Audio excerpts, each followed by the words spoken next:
السلام عليكم ورحمة الله وبركاته. تحياتنا لكل متابعي قناة محمد الحشاش عاشق الكيان في كل مكان وزمان. حلقتنا خير رمضان ده أحمد سيد زيزو. لما الوزير يكلمك تقوم تقف. إيه الأرنانة دي؟ مالك نادي بيراميدز يطيح بممدوح عيد وأسطورة الأهلي هو البديل.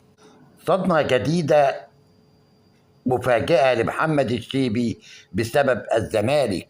قبل ما نبدأ حلقتنا فضلا وليس أمرا تعمل لايك للفيديو ومشاركة للقناة وتعلق بذكر الله وعلى بركة الله. نبدأ حلقتنا. مالك بيراميدز يطيح بممدوح عيد وأسطورة الأهلي هو البديل. كشف الإعلامي كريم حسن شحاتة عن مفاجأة بشأن مصير إدارة نادي بيراميدز الحالية خلال الفترة المقبلة.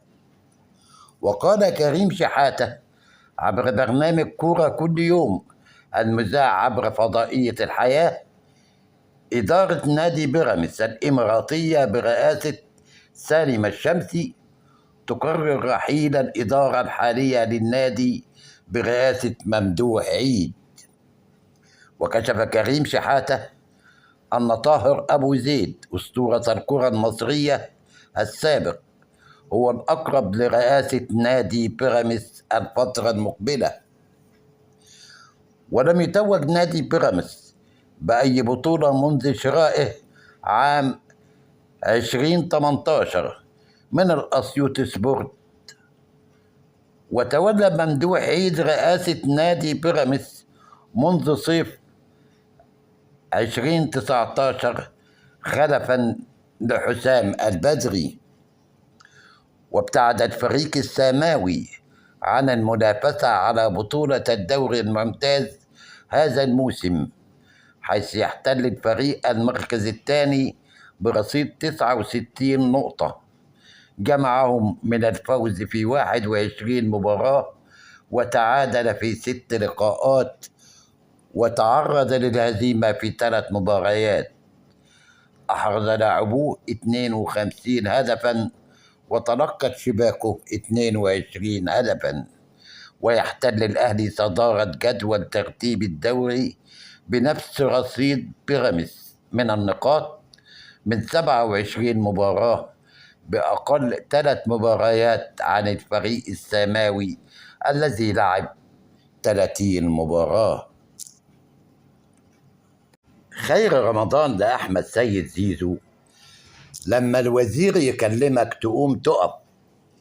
ايه الأرنانة دي؟ شن الإعلامي خير رمضان هجوما حادا على اللاعب أحمد سيد زيزو بسبب مبادرته بالنهوض لمصافحة وزير الرياضة أشرف صبحي في غرفة الملابس أثناء زيارة الفريق في أولمبياد باريس، قائلا: عيب يا أخي، ده وزير مصر، يعني تقوم تقف، أنت بتعمل إيه؟ وتابع خلال برنامجه مع خير رمضان على قناة المحور: يا ابني احنا بنلعب كورة، ايه الأرنانة دي؟ ده وزير يمثل دولة، ولما يدخل عليك تستعد وتسلم عليه، وهذا سلوك لا يليق بأي لاعب. هذا وزير يشغل منصب مهم في الدولة، ازاي تقعد بالشكل ده؟ لحد ما خلى الوزير يقول له: تعالى اقف وسلم عليا. وأرضف الصغير بيقف للكبير واللاعب بيقف للمسؤول.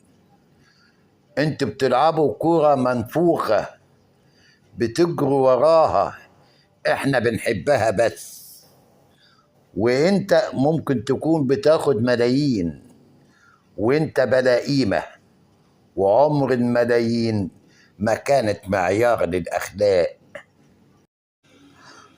صدمة جديدة مفاجأة لمحمد الشيبي بسبب الزمالك.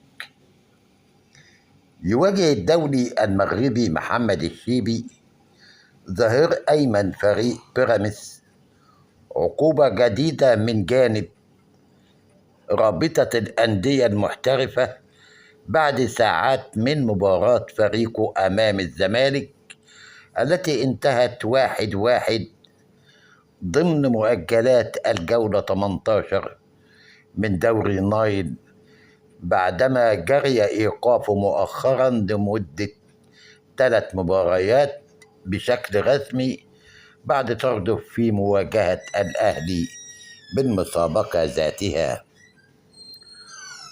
ووقع الشيبي في مخالفة واضحة للوائح قانون الاتحاد الدولي لكرة القدم فيفا التأديبي، والتي تتبعها رابطة الأندية واتحاد الكرة في مصر خلال مباراة الزمالك وبيراميدز التي أقيمت على ملعب استاد القاهرة الدولي.